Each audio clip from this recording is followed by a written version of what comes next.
E aí, amigos, meu nome é Raul Reis e você está no Sapo Cancelado.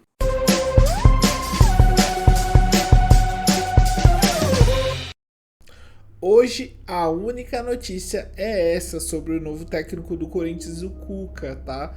Eu vim trazer luz à história para você não ficar desinformado. Vou falar então do escândalo de Berna que ocorreu em 1987 e é o porque estavam cancelando bastante o Cuca. Então, como te disse, nessa quinta-feira o Cuca foi anunciado como novo técnico do Corinthians depois de demitirem o Lázaro. E aí o pessoal catou e bateu no Twitter porque o Cuca tem uma acusação sobre que aconteceu em 1987. Desenterraram isso e no Corinthians há uma propaganda muito forte sobre respeita as minas. Eu não vou falar nada da diretoria do Corinthians, eu sou corintiano, tá? Apesar de estar de verde, eu sou corintiano. Em 1987, o então jovem atacante do Grêmio e mais 3 colegas, Eduardo, Fernando e Henrique, foram detidos em Berna, na Suíça, acusados de terem relações sexuais com Sandra Pifafli, uma adolescente de 13 anos. E aí, na ocasião, o clube, fazia uma excursão na Suíça. Um mês e meio depois, o quarteto acabaria liberado para retornar ao Brasil. 2 anos depois, os atletas foram condenados a pagar 15 meses de detenção. Mas jamais cumpriram a pena, pois é a mesma coisa com o Robinho. O Brasil não exporta ninguém para cumprir pena em outro país. Por isso, os 4 ficaram impunes. Um dos envolvidos do escândalo, o zagueiro Henrique, inclusive chegou a defender o próprio Corinthians em 1992 até 1997. E ele conquistou campeonatos pelo Timão. Ele foi campeão pelo Corinthians. Nas raras vezes que o Cuca falou sobre esse incidente, ele se declarou inocente. Abre aspas pro Cuca. É uma coisa que eu tenho uma lembrança muito vaga. Até porque não houve nada. Não houve como falam, como dizem as coisas. Houve uma condenação por ter uma menor adentrando no quarto. Simplesmente isso. Não houve abuso sexual, não houve tentativa de abuso ou coisa assim. Palavras do Cuca. Se eu não falei, a fonte é da revista Placar, tá? Aqui é como a Placar relatou o caso em 1987. A primeira vez que a história ganhou páginas da Placar foi na edição de agosto de 1987, intitulada como O Escândalo de Berna. Na época, o Cuca era uma jovem promessa do Grêmio, tá ligado? Os 4, eram jovens promessas do Grêmio e... que nojo. Foi relatado assim na matéria, Na sexta-feira retrasada, dia 31, eles foram detidos em Berna, capital da Suíça, sob a acusação de prática de violência sexual contra uma menina chamada Sandra, de 13 anos, que esteve no apartamento número 204 do Hotel da Naná, ocupado pelo goleiro Eduardo e o quarto zagueiro Henrique, cujo nome completo não foi revelado pela polícia de Berna. E aí lá dentro ela encontrou também o ponta Fernando, de 22 anos, e o Cuca, de 24 anos. Prossegue o texto. Depois da prisão dos acusados, ela reconheceu apenas Eduardo, conhecido também como Chico, e Henrique. Então ela só reconheceu 2 caras, tá? A dupla, que mais tarde, diante do juiz e instrutor Der Blazer, eu acho que é assim que lê, confessou ter cometido o crime contra a menor. A matéria cita que Eduardo e Henrique, os mais implicados, permaneciam num presídio em Berna. Eles foram presos de verdade, tá? Enquanto o Cuca foi levado para a cidade de Burgdorf, a 22 km da capital. Todos foram presos lá, tá? Só para você saber. A reportagem diz que o presidente da FIFA naquela época, que era o João Avelange, ele tentou brecar os negócios, ele tentou interceder, mas ele não conseguiu evitar a prisão dos jogadores.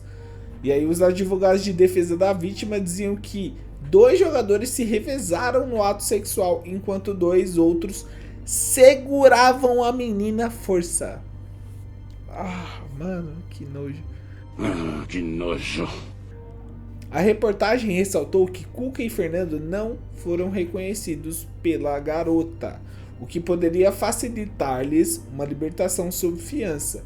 Rejane Estival, que era já esposa de Cuca, então com 19 anos, contou a Placar que não acreditava que o Cuca tinha feito isso, acreditava na inocência do marido dela porque ela conhecia bem o marido que tinha. Assim, era um santo, tava no quarto com outra mulher, mas era um santo, você conhece bem. Ou você tem uma relação aberta em 1987, sei lá. E aí depois a Placar relatou uma partida de volta pro Brasil, né? Dos jogadores do Grêmio, detidos depois do negócio que aconteceu em Berna. E irritado com a lentidão da justiça, o advogado do Grêmio, que acompanhava o caso Luiz Carlos Silveira Martins, ele pediu a substituição do juiz que era severo, tá? O Jürg Blazer. E aí o resultado foi um novo período de incomunicabilidade. Desculpe. Eles não conseguiram falar por um tempo. E aí na edição de 24 de agosto de 1987, o fotógrafo, que era repórter também, o Lemir Martins, visitou Amtausberne, que era uma espécie de fórum com cárcere, tá? Localizado no centro de Berna, e narrou o nosso drama dos prisioneiros. Uau! Porque era uma prisão muito rigorosa, tá? Ó. De acordo com a reportagem, o Henrique e o Eduardo viviam momentos de incerteza e desespero, em um cubículo e sem direito ao uso de rádio, televisão ou qualquer tipo de lazer. O Cuca já ele tinha uma ampla biblioteca a seu dispor, porém ele não poderia ler porque estava em alemão. E vou resumir com 2 palavras. E aí fala que os jogadores não sabiam que Sandra tinha apenas 13 anos, ó. Algum jogador falou, ó, fiquei com a impressão que ela tinha 18 anos. Então, segundo ele, foi um erro, foi um equívoco. Me machuca assim, mano. Então quer dizer que 2 segurou e 2 fizeram o ato e foi um equívoco. Entendi. E aí a mesma matéria fala que tinha um quarto, né? O Fernando. Que ele tava numa cadeia mais de boa e porque ele não tinha tido contato com a menina, mas daqui fala também que o Cuca também não teve contato, né? Não foi reconhecido, mas...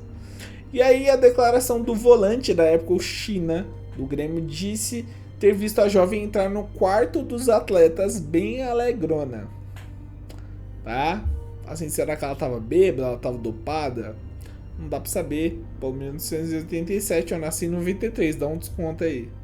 Então, resumindo, eles foram presos na Suíça, depois eles voltaram para o Brasil. Eles não poderiam cumprir pena porque foi na Suíça que aconteceu o crime. Por mais que eles sejam condenados, a justiça do Brasil não deixa com que eles paguem em outro país. Não exporta o cara para ele ser preso. Igual o caso do Robinho, que tá condenado também e tá aqui livre, leve, solto. Tá? Porém, a menina não reconheceu o Cuca, reconheceu os outros 2, né? E não reconheceu o Cuca e o outro cara. Assim, dito isso, eu acho que o Corinthians não devia ter contratado, porque minimamente tem o pé num escândalo. Por mais que ele seja inocente, né? Tô chutando que ele é inocente, tá? Eu não sei. Se a justiça condenou, que pague a pena. É condenado sim.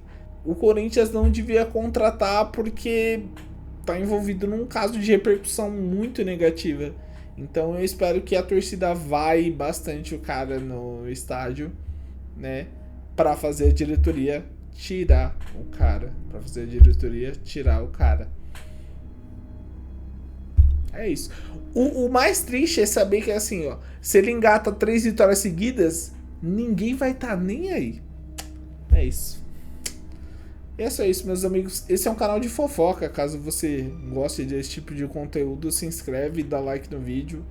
E é só isso. Nós voltamos na terça-feira. Até mais. Fui.